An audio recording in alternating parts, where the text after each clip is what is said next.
Ndabahaye mwirwe mwese nshuti banywanyi bacu mwebwe mukomeje kubana natwe mu biganiro n'amakuru tubatunganiriza ngaha kuri Iyakure Official.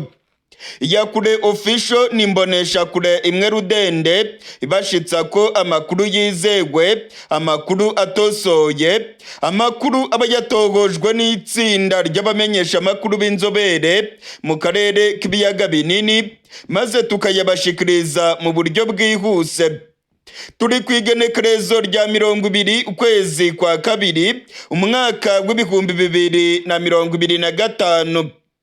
Ubwoba bw'intambara ikomeye cyane bukomeje kwiyongera mu gihugu cy'u Burundi. Mu Burundi ubwoba ni bwose ko ibintu bigiye kuyangara. Abaturage baravuga ko bafite ubwoba bwinshi. Abagwizatunga, abasirikare bakomeye bose baravuga ko ubwoba bukomeje kwiyongera mu gihugu cy'u Burundi. Harimo kwitegurwa intambara ikomeye cyane mu gihugu cy'u Burundi. Nyuma yaho General Evaristo Ndayishimiye ahamagariye abaturage kuryamira amajanja bakitegura intambara ikomeye, ndetse nyuma yaho M23 ifashe umupaka wa Kamanyora, ndetse aba barwanyi bakaba bamaze kugera mu gace ka Uvira. Ubwoba bw'intambara bwongeye kwiyongera mu gihugu cy'u Burundi. Mu gisagara cya Bujumbura ubwoba ni bwose. Irya nino mu ntara zitandukanye ubwoba ni bwose, muri Rumonge, muri Cibitoke, muri Bubanza, muri Muyinga, muri Kirundo, muri Cankuzo, muri Karusi, ubwoba ni bwose. Igitega naho ubwoba ni bwose. Abategetsi baravuga yuko ibintu bigiye gukomera mu Burundi. Nyuma yaho M23 yigaruriye urubibe rwa Kamanyora, ndetse M23 ikaba yamaze gufunga imipaka yose y'igihugu cy'u Burundi na Kongo. Ubungubu ibintu byayangaye mu Burundi. Amakuru akomeye cyane amaze kutugeraho, ndetse amakuru twakoreye amatohoza aremeza ko abategetsi bakomeye batangiye guhungisha imiryango yabo. Abajenerali bakomeye mu Burundi batangiye guhungisha imiryango yabo bayijyana mu gihugu cya Tanzania. Ndasubiramwo, abategetsi bakomeye, abagwizatunga ndetse n'abasirikare bakomeye mu Burundi barimo guhungisha imiryango yabo. Hari ubwoba ko intambara ikomeye cyane yabigiye kwaduka mu gihugu cy'u Burundi. Iyakure Official yamenye amakuru akomeye yemeza ko abajenerali barimo General Prime Niyongabo aba hafi mu muryango wiwe bamaze guhungira muri Tanzania. General Jean Paul Habimana wungirije General Prime Niyongabo nawe umuryango wiwe wamaze guhungira mu gihugu cya Tanzania. Iyakure Official yamenye amakuru yemeza ko abandi bajenerali bakomeye barimo General Ildefonse Habarurema arongoye iperereza ry'igisirikare cy'u Burundi, ndetse na General Gaspard Baratuza avugira igisirikare cy'u Burundi, bose bamaze guhungisha imiryango yabo, benshi bakaba berekeje muri Tanzania. Amakuru kandi aravuga ko General Kirapanze akuriye umutekano w'umukuru w'igihugu nawe yamaze guhungisha abo mu muryango wiwe, bakaba bamaze kuva mu gihugu cy'u Burundi. Amakuru yizewe twamenye kandi twakoreye amatohoza aremeza ko abasirikare barimo kubibona ko intwaro ya General Neva yabigiye kugera ku iherezo ryayo. Intwaro ya General Evaristo Ndayishimiye ngo irageramiwe mu buryo bukomeye. Hari ibimenyetso byerekana ko intambara ikomeye cyane yabirimo gusatira igihugu cy'u Burundi. Imbonerakure zirimo guhabwa imiheto, amacumu, imipanga ndetse n'inkoho zo mu bwoko bwa Kalachnikov. Imbonerakure zo muri Cibitoke, muri komine za Mabayi, muri komine Rugombo ndetse no muri Bukinanyana zarahawe ibigwanisho ku igenekerezo rya 18 uku kwezi kwa kabiri. Imbonerakure zo muri Cankuzo zarahawe ibirwanisho. Imbonerakure zo mu Kirundo zarahawe ibirwanisho. Ibi byose rero birerekana ko ubutegetsi bwa CNDD-FDD burimo kwitegura intambara ikomeye mu Burundi. Abasirikare nabo babwiwe ko bagomba kuryamira amajanja ku munota ku wundi umwanzi yatera igihugu cy'u Burundi. Abasirikare rero nabo baryamiye amajanja kandi bafite ubwoba bw'intambara ikomeye cyane yabigiye kwaduka mu Burundi. abarimo gusoma ibimenyetso by'ibihe batangiye guhunga igihugu cy'u Burundi. Abarimo kureba neza ibigiye gushikira u Burundi barimo kuzinga utwabo bakava mu Burundi. Amakuru twamenye nuko bamwe mu badiplomate nabo batangiye kuva mu Burundi nyuma yaho leta y'u Burundi yirukanye uwaserukiraga PAM. Amakuru aravuga yuko benshi mu badiplomate nabo batangiye kuzinga utwabo, ndetse ibihugu bikomeye byatangiye guteguza abaturage babyo bari Bujumbura ko ibintu bishobora kuba bibi cyane mu gisagara cya Bujumbura ndetse na Gitega. Abaturage bo mu gisagara cya Bujumbura babwiye umumenyeshamakuru wacu Ildefonse Habyarimana ko ubwoba ari bwose, ndetse ko birimo kwibonekeza ko Burundi bugiye kwinjira mu ntambara ikomeye cyane. Gusa hari ubwoba ko ubutegetsi bwa CNDD-FDD bushobora gukora ihonyabwoko rigakorerwa abo mu bwoko bw'Abatutsi. Dore nk'ubu ngubu imbonerakure zarahawe inkogo kandi bazibwiye ko abanzi babo ari abo mu bwoko bw'Abatutsi.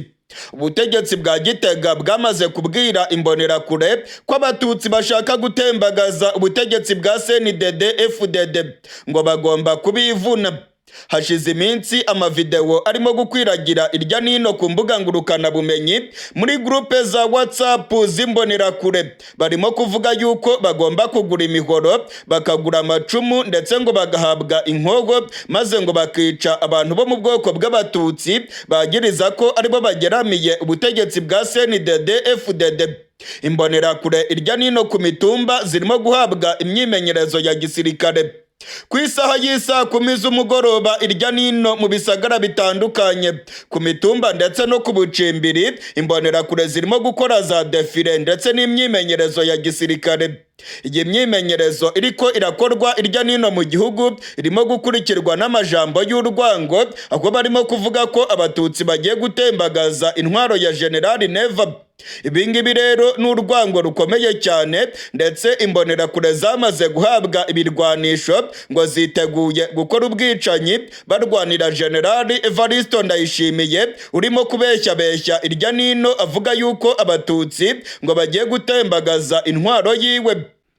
Mu Burundi rero ibintu byayangaye. Ibimenyetso byose birerekana ko ibintu bigiye kuba bibi mu Burundi. Burundi bugiye kugwa mu manga ikomeye cyane. Abagwizatunga nabo bamaze kuzinga utwabo barimo kwerekeza muri Tanzania. Ndababwira ko abagwizatunga barimo kuzinga utwabo bakerekeza muri Tanzania. Amakuru arimo kongeraho avuye mu masoko yanjye i Dar es Salaam muri Tanzania aravuga ko abagwizatunga benshi bo mu Burundi barimo guhungira muri Tanzania ndetse no guhungisha imiryango yabo. Ariko ikintu kitari kimenyerewe cyane ni ukubona imiryango y'abasirikare bakomeye barimo General Prime Niyongabo, General Jean Paul Habimana, General Ildefonse Habarurema, General Gaspard Baratuza ndetse na General Kirapanze. Aba bose bamaze guhungisha imiryango yabo. Amakuru yizewe aremeza neza ko bahungiye mu bice bitandukanye muri Tanzania. Amakuru navanye ku kibuga cy'indege cyitiriwe Melchior Ndadaye i Bujumbura aremeza ko kuva ku igenekerezo rya 16 abajenerali bakomeye mu Burundi batangiye guhungisha imiryango yabo. Abagwizatunga benshi bagaragaye ku kibuga cy'indege n'imiryango yabo. Abatambukanyi b'abajenerali ndetse n'abana babo bagaragaye bafite amavalize menshi ku kibuga cy'indege, ndetse amakuru akavuga yuko abandi banyuze inzira y'ubutaka berekeza muri Tanzania. Ba koloneli ndetse na ba majoro nabo bakomeje guhungisha imiryango yabo bakoresheje inzira y'ubutaka bakinjira muri Tanzania. Ndetse amakuru aravuga yuko urujya n'uruza rukomeje kwiyongera ku mupaka w'u Burundi n'igihugu cya Tanzania. Abategetsi muri Tanzania baravuga yuko ingendo z'abarundi binjira muri Tanzania zirimo kwiyongera. Amasoko yacu muri Tanzania aravuga ko muri izi ndwi ebyiri ziheze abarundi benshi barimo kwinjira muri Tanzania. Ibi byose ngo ni ukubera ubwoba bw'intambara yabigiye kubera mu gihugu cy'u Burundi. Abanyagihugu benshi mu Burundi baravuga ko bafite ubwoba. Abanyagihugu bararara ntibuca mu gisagara cya Bujumbura. Abanyagihugu baravuga ko intwaro ya General Neva igiye kubakwegera akarambaraye. Hashize iminsi General Evaristo Ndayishimiye arimo guhahamura abaturage ababwira ko intambara igiye gutera, ndetse General Neva yababwiye ko bagomba gufata ibirwanisho byabo bose ngo bakaryamira amajanja bakajya kurwana n'igihugu cy'u Rwanda. Icyo gihe yavugaga ko ngo gishaka gutera igihugu cy'u Burundi. Aya magambo yayatangarije mu ntara ya Kirundo ubwo yari yashyiriye ibipfungurwa abaturage barimo kwicwa n'inzara. Amakuru rero aravuga ko abanyagihugu ubwo bari bwose abaganiriye n'umumenyeshamakuru wacu baravuga yuko ibyabona byose birimo kwerekana ko Uburundi bugiye kwinjira mu ntambara ikomeye. Abategetsi ba Gitega baravuga ko iyi ntambara nta kabuza ngo u Rwanda ari rwo rushaka gutera Uburundi, ndetse ngo abategetsi b'u Burundi bafite amakuru bemeza ko M23 igiye gufasha Red Tabara maze ngo bagatembagaza ubutegetsi bwa General Evaristo Ndayishimiye. Muri iyi minsi rero aho M23 imaze kwigarurira agace ka Kamanyora ndetse bakaba bageze no mu gace ka Uvira, ubwoba bwongeye kuba bwinshi ku butegetsi bwa Gitega. Ubwoba bwabaye bwinshi ko M23 yaba igiye gufasha Red Tabara maze bagatembagaza ubutegetsi bwa General Neva. Abasirikare bakomeye nabo baravuga yuko intambara nta kabuza igiye kuba mu Burundi. Abasirikare barimo guhunga ndetse barimo no guhungisha imiryango yabo. Iki ngiki rero kikaba ikimenyetso simusiga cyerekana ko intambara yaba igiye kuba mu Burundi. Imirwano irimo kubera muri Kongo ikomeje guhindura isura. Abarwanyi ba M23 bakomeje kwigarurira ibice byinshi. Muri aka kanya turiko turavugana abarwanyi ba M23 bamaze kugera neza mu mujyi wa Uvira. Ndasubiramwo, abarwanyi ba M23 bamaze kugera mu mujyi wa Uvira, nubwo M23 itarasohora itangazo yemeza ko yamaze gufata uyu mujyi. Amakuru yizewe kandi twatohoje neza aremeza ko amakamyo atwaye abarwanyi ba M23 ku mugoroba w'igenekerezo rya 19 yaraye yinjiye mu gace ka Uvira. Amakuru yizewe atugeraho avuye mu masoko yacu muri M23 aremeza neza ko abarwanyi ba General Makenga bamaze neza kugera mu mujyi wa Uvira. Hari abandi barwanyi benshi cyane bakiri mu nzira berekeza muri Uvira, ndetse M23 yamaze kwegukana ubugenzuzi bw'uyu mujyi. Nta tangazo rirasohoka ryemeza ko uyu mujyi bawigaruriye, ndetse ibimenyesha amakuru byo muri Kongo nabyo ntabwo biremeza aya makuru. Gusa amakuru twamenye kandi twavanye mu masoko yacu yizewe, amakuru twavanye muri M23 ndetse no muri FARDC yose aremeza ko abarwanyi ba General Makenga ku mugoroba w'igenekerezo rya 19 baraye mu mujyi wa Uvira.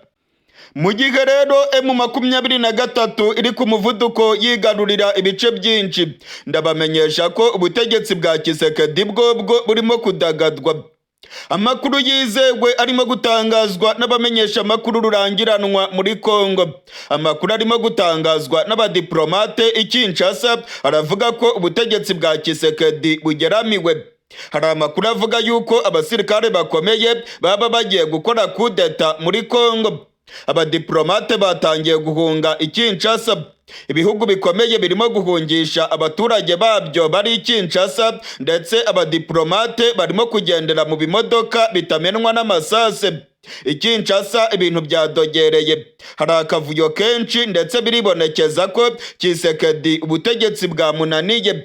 Amakuru arimo gutangazwa n'abadiplomate bakomeye i Kinshasa aravuga yuko hari umugambi w'abasirikare wo gutembagaza ubutegetsi bwa Kisekedi, ndetse ko abasirikare bamaze kurambirwa inyifato ya Kisekedi ngo yabashoye mu ntambara ariko nta mugambi afite wo gutsinda iyi ntambara, ndetse ngo yaratsimbaraye yanga kuganira na M23.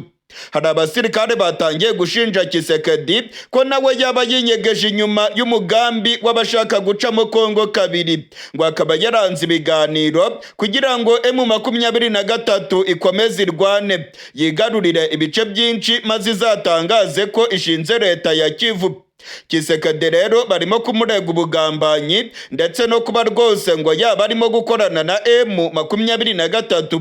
Iyaba adakorana na M23 ngo yakabaye yaremeye ibiganiro intara ya Kivu y'Amajyaruguru na Kivu y'Amajyepfo zitaragwa mu minwe y'abarwanyi ba General Makenga. Kuba rero ngo yaratsimbaraye akanga ibiganiro kandi abibona neza ko M23 irimo kumurusha imbaraga ku rugamba, ibingibi ngo ni ikimenyetso cy'uko yaba ari umugambanyi ndetse nawe ashyigikiye umugambi wa barikanizasiyo. Ibingibi rero byatumye abasirikare barakara ndetse amakuru aravuga yuko ubutegetsi bwa Tshisekedi bugeramiwe cyane.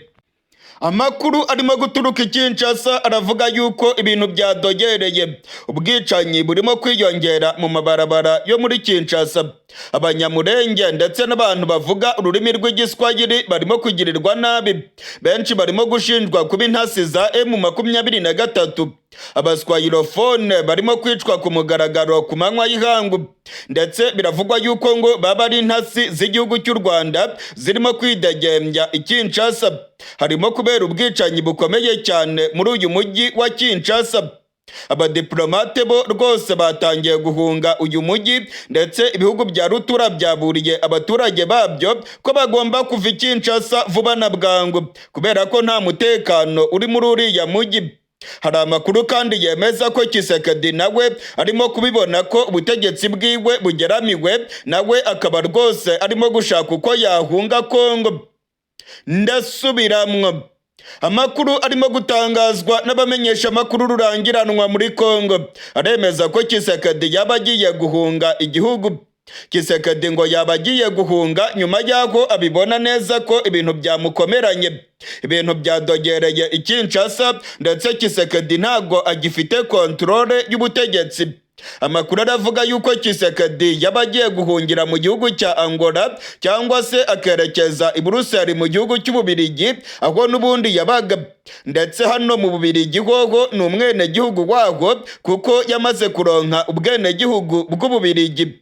Amakuru yizewe yemeza ko Tshisekedi arimo gushaka ukungene yava muri Kongo, ndetse ngo ubwo yajyaga muri Angola kuganira na Joao Lorenzo, iyi ngingo ngo bayiganiriyeho, igihugu cya Angola kikaba cyaramwemereye ubuhungiro bw'igihe gito. Abamenyesha amakuru rurangiranwa muri Kongo baravuga ko Tshisekedi ibintu byamuzambanye, ngo yaba yarasabye Joao Lorenzo ko yamuha ubuhungiro, ndetse Lorenzo nawe yarabimwemereye. Tshisekedi ngo arimo gusoma ibimenyetso by'ibihe akabona neza ko ubutegetsi bwiwe bugiye gutembagazwa. Amakuru atugeraho aravuga ko abajenerali batakivuga rumwe na Tshisekedi, ndetse ngo bamwe batangiye kumuburira bamubwira ko yazinga utwiwe akava muri Kongo.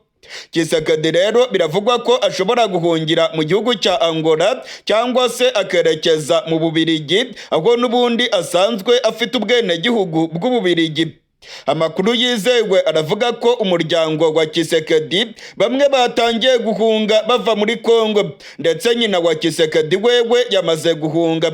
Amakuru yizewe aremeza ko nyina wa Tshisekedi yamaze kwerekeza mu Bubirigi avuye muri Kongo. Tshisekedi yamaze kumuhungisha. Amakuru kandi aravuga ko aba hafi mu muryango wa Tshisekedi nabo rwose bamaze kurira indege bakerekeza mu Bubirigi. Aya makuru agakomeza yemeza ko na Tshisekedi nawe rwose yaba agiye guhunga Kongo kubera ko arabibona ko ibintu byamuzambanye kandi ko atagifite kontrole ku butegetsi bwa Kinshasa. Imirwano irimo kubera mu buseruko bwa Kongo ikomeje kwambika ubusa Tshisekedi. Tshisekedi yakoze ibishoboka byose ngo arwanye M23 ariko byamutaye kuwa amazi. Tshisekedi ntacyo atakoze, yahuruje ibihugu by'amahanga ndetse azana abasirikare ibihumbi n'ibihumbi, azana abacancuro ibihumbi n'ibihumbi, ariko bano bose M23 yarabakinagije ku rugamba. Kivu y'Amajyaruguru na Kivu y'Amajyepfo birimo kugenzurwa na M23. Abarwanyi ba M23 bari ku muvuduko ndetse barimo kwigarurira ibindi bice byinshi. Tshisekedi rero ubungubu ngo ibintu byaramukomeranye ndetse yarananutse mu buryo bugaragarira amaso. Abari hafi ya Tshisekedi baravuga yuko yatakaje ibiro bigera kuri 12 kubera gutekereza ndetse no guhangayika mu buryo bukomeye. Mu gihe rero birimo kuvugwa ko Tshisekedi yabagiye guhunga, ndabamenyesha ko urugamba rwo rukomeye cyane. Abarwanyi ba M23 bakandagije ikirenge cyabo muri Uvira. Abarwanyi ba M23 bagiye gukomeza berekeza muri Tanganyika, ndetse amakuru aravuga yuko ubutegetsi bwa Kinshasa bubibona neza ko revolisiyo y'abarwanyi ba M23 nta gitangira. Nta kabuza ngo bagomba kuvanaho ubutegetsi bwa Tshisekedi. Mu gihe rero Tshisekedi wewe arimo gutegura guhunga, igihugu kibanyi kiwe aricyo gihugu cy'u Burundi cyo kirafite ubwoba bwinshi ko M23 ishobora gutangiza ibitero bigamije gutembagaza ubutegetsi bw'u Burundi. General Neva akomeje gutabaza irya nino. Mu gihugu cy'u Burundi ubwoba ni bwose. Mu Burundi hari icyoba cy'intambara, ndetse abasirikare baryamiye amajanja ku mupaka w'u Burundi na Kongo, bashinze ibitwaro biremereye cyane, baravuga ko biteguye guhangana na M23. Mu gihe M23 irimo kwegukana intsinzi ku rubuga rw'imirwano, hari inkuru ibabaje cyane yamenyekanye Iminembwe. Amakuru yamenyekanye Iminembwe aremeza ko Koloneli Makanika watwirwaneho yitabye Imana.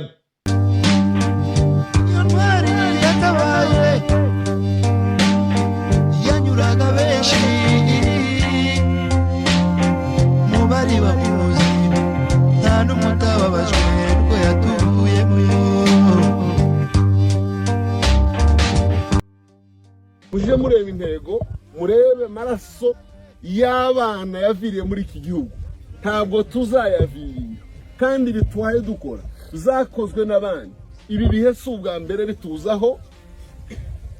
Igihe bamuhindanye n'abagakingiye baza bafata imunde bakazamuka, abantu bari mu mishasha babicwa n'amacinya, imiryango myinshi irahona irashira. Araba kandi baturanye bacu batuzize uko twarera. Ni ukuvuga ngo rero iyi ntambara tuzayirwana ingundura. Ubu turi kwirwanaho, ariko hari umunsi kwirwanaho kuzahagarara tugatera tumeze nk'ibirura. Tuzotera tumeze nk'ibirura, kandi ibyo tuzabikora. Tuzarwana tumeze nk'amadubu. Nimba mutumva ibirura, amadubu.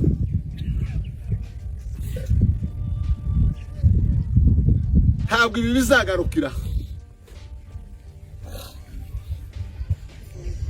Mu maboko yacu harimo inkota, kandi iyo nkota izasogota abanzi bose batekereje ko ari twe bwoko bugomba kurimbuka. Mu maboko yacu harimo inkota izasogota kandi karimbuka.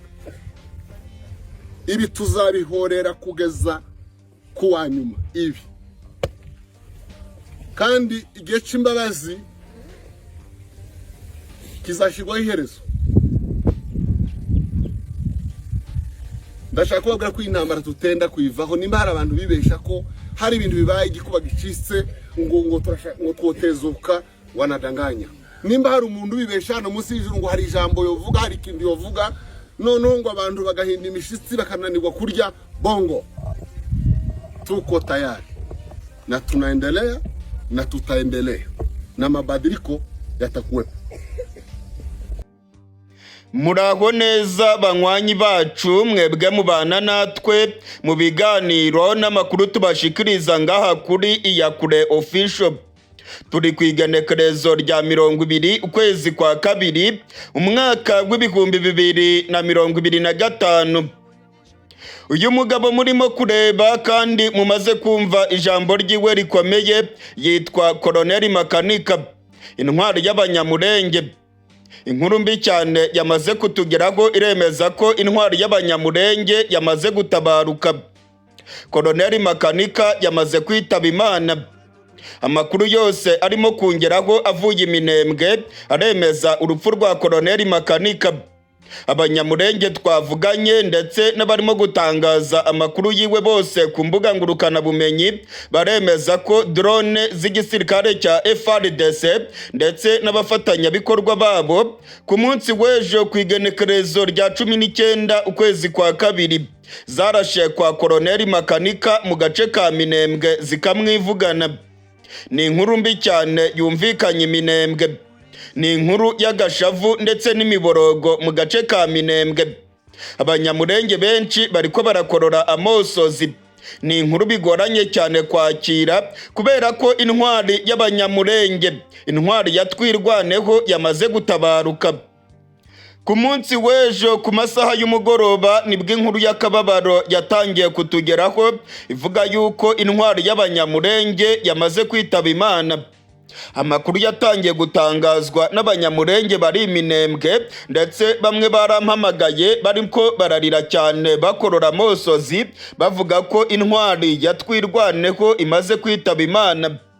Abanyamurenge baremeza neza ko ibitero bya drone z'igisirikare cya FARDC ari byo byahitanye Koloneli Makanika. Koloneli Makanika ni umugabo w'intwari cyane. Ni umugabo ubushitse wahagaze ku bwoko bwiwe. Koloneli Makanika ni umugabo waharaniye ko abanyamurenge birwanaho bakanga agasomborotso ndetse n'agasuzuguro k'ubutegetsi bwa Kongo. Koloneli Makanika yaharaniye ko abanyamurenge babaho baticwa. Koloneli Makanika yaharaniye ko ubutegetsi bwa Kongo buhagarika ubwicanyi bukorerwa ubwoko bw'abanyamurenge. Bungubu rero intwari y'abanyamurenge yamaze gutabaruka. Amakuru arimo kongeraho yose arimo kuva imurenge ndetse amakuru arimo kuva mu bantu ba hafi ba Koloneli Makanika aremeza urupfu rwa Koloneli Makanika ndetse amakuru ya nyuma amaze kongeraho aremeza rwose ko ibitero bya drone byamuhitanye mu gace ka Minembwe aho yari aherereye ku munsi w'ejo ku igenekerezo rya 19. Banyamurenge nimukomere ku muheto. Umwanzi wacu tuzamutsinda. Intwari Makanika aratabarutse. Makanika atabarutse afite ibikorwa bikomeye yari ariko arakora Minembwe. Nk'uko yagiye abivuga, yavuze ko uru rugamba tuzarurwana kandi tukarutsinda. Makanika yavuze ko urugamba tuzarutsinda. Banyamurenge rero nimukomere ku muheto, urugamba tuzarutsinda. Iri ni ryo jambo rikomeye Makanika yavuze, kandi yavuze yuko abanyamurenge bazabaho mu mahoro batanyanyaswa n'ubutegetsi bwa Kongo, batanyanyaswa n'amoko baturanye, batanyanyaswa n'interahamwe ndetse n'ibihararumbo by'abamayimayi. Muri aka kanya ndagira ngo mbagezeho ubutumwa bukomeye, ubutumwa bwa nyuma Koloneli Makanika yasize atanze. Koloneli Makanika yasize atanze ubutumwa bukomeye. Muri iyi minsi yaganiriye n'abaturage b'Iminembwe, yabagejejeho ubutumwa bukomeye. Bigaragara ko ari ijambo rya nyuma yari ariko arababwira. Nimwiyumvire ubutumwa bwa Koloneli Makanika, kandi nkasaba abanyaminembwe bose guhaguruka bagakaza urugamba, guhaguruka bagafora umuheto bakarengera uburenganzira bwabo. Ubu turi kwirwanaho, ariko hari umunsi kwirwanaho kuzahagarara tugatera tumeze nk'ibirura. Tuzotera tumeze nk'ibirura, kandi ibyo tuzabikora. Tuzarwana tumeze nk'amadubu. Nimba mutumva ibirura, amadubu.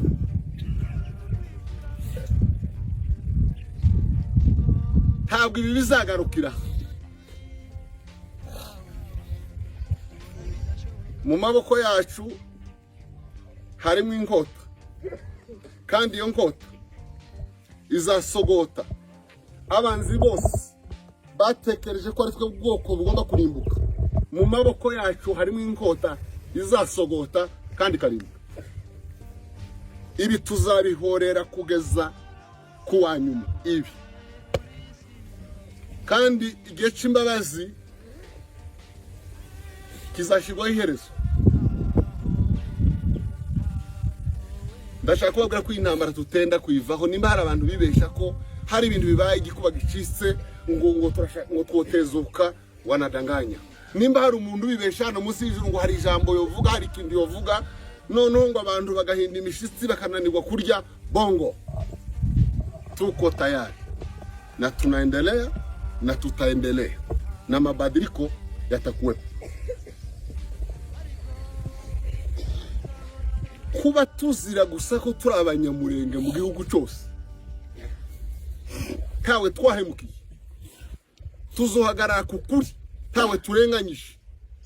Nta muntu ubundi bwoko dusagariye ngo tumuhutaze, ahubwo duharanira kubaho kwacu kuko dufite uburenganzira. Tawe tugomba gusaba kubaho, nta nuzo tubuza kubaho hano munsi y'ijuru haipo. Ni ngombwa ko mutagomba gutwarwa n'imfu z'abana ngo zise ngaho bibamaze ubwenge. Niko bigomba kugenda. Ibintu byose bisaba ikiguzi, kuko iyo bitagisaba ntago mwari kuba muri hano. Sasa urya mbere umunsi abana bapfa mu Matanganika badahe barwana, bakicirwa ku misego y'ibiraro, abandi bakarasirwa munsi y'inka bari gukama. Izo zarabaye. Wa munsi mumwe arerekeje yanzira bavugaga ishi wanyu Misiri cyangwa mu Rwanda mukagenda, ariko icyatumye mutagenda ico nico gitume duhagaze hano, kandi duhagaze twebwe. Kugenda kwa bamudabaye n'ababanjirije n'abazabakurikira ntabwo bizadutitura, nta nubwo bizaduca intege. Tuzakomereza aho nyine maraso yabo. Ni mureme mushikame. Intambara umuntu arayitangira, ariko kuyirangiza ntabwo arakazi kiwe. Ushobora gusora isasi mu mbundu kari kubita rimwe rikica umuntu, cyangwa ari kugira ngo uzarigarure aho warikuye, biragora. Ndibaza neza ko iyi ntambara abayitangiye nibadasubiza inkota mu rwubati bazabyicuza ubuzima bwose. Ntabwo gupfa ko abanyamurenge bazira ubusa, bicwa na leta, bicwa na bene wabo b'abakongomani, ntaco bazira ko ari abanyamurenge. Ntabwo bizagarukira ngaho. Kwibohora kwacu kuzabaho tubishizemo imbaraga, tubihagurutsemo, kandi tubirimwo, kandi tuzaharanira kubaho kwacu nuko abandi baturage bose b'abanyekongo, kuko bafite uburenganzira bwo kubaho. Dufite uburenganzira bwo kuja dushaka mu gihugu, ariko ntabwo tubyemerewe.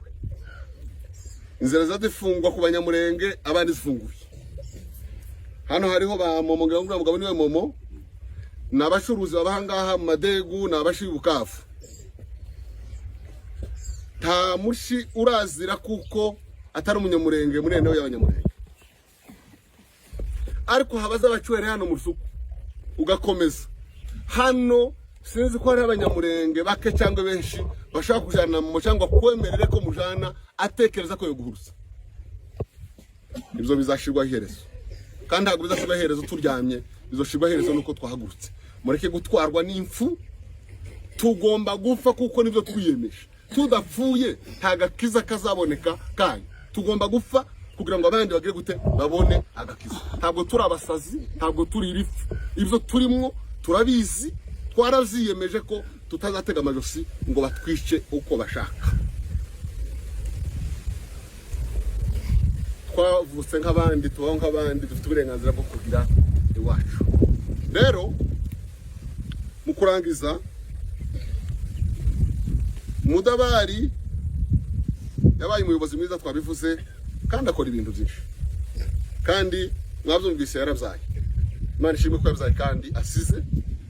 Abo yasize bazakomereza wise yagarukiye. Ko bigenda turi abana se babamuhinda twebwe turi muri imbunde kujya nabwo inkota hano. Inkota izava mu biganza byacu ariko tubonye amahoro. Ntawe uzobona amahoro atayaduhesheje, ntawe habe n'umuntu uzotubuza amahoro, nawe azayabura. Hano mu biganza hari umuriro hano. Uduha amahoro tuzayamuha, uyatwima nawe yabure. Nta mpamvu yo kurara duhagaze cyangwa tubona abandi basinziriye. Ibikunda rero tugomba kuba hamwe muri uru rugamba, tukarurwana. abantu bakareka kumera nk'inka zaziribwa n'agacembe, abantu mukagabanya ibintu bitarakwiriye muri iki gihe, abantu mupunguze za tension n'amasukari, kuzamura, kuvuga ni ibintu bimwe bitari ku murongo. Tuje mu rugamba rwo kwirwanaho, turukomeze dufatikanyije abagore n'abagabo barahangaha, tureke kuvuka ngo ibigwari. Urugamba n'urwacu, ntaho uzarokoka ngo kubera ko wewe ngo wavuze neza cyangwe hari ukuntu witwaye imbere y'abatwisha, ntaho uzarokoka n'ubu. Twese ni mu gatebo kamwe tuzarokoka. Twa tubashimiye imiryango yose iraha, ibi muzabikomeze, ibi muzabikomeze, muzahore mwegerana n'ababuza abantu, dufatane mu nda tubane, ibike dufite tubisangire, ihumure no magambo presence y'umuntu yarutana ibintu, niyo wegereye umuntu gusa yumva kuko ahumuritse. Ibi muzabikomeze, yabivuze shefu rwose, umwashize umugayo n'ubundi muzakomeze uwo mugayo mushire, dukomezanye, dufatikanye, dushikirane, dushikame, tuzagera ku mahoro. Ibi byose bizashira, aya marira tuhaturira azashirwa herezo. Azaka turabashimiye, mukomere kandi mugira Imana.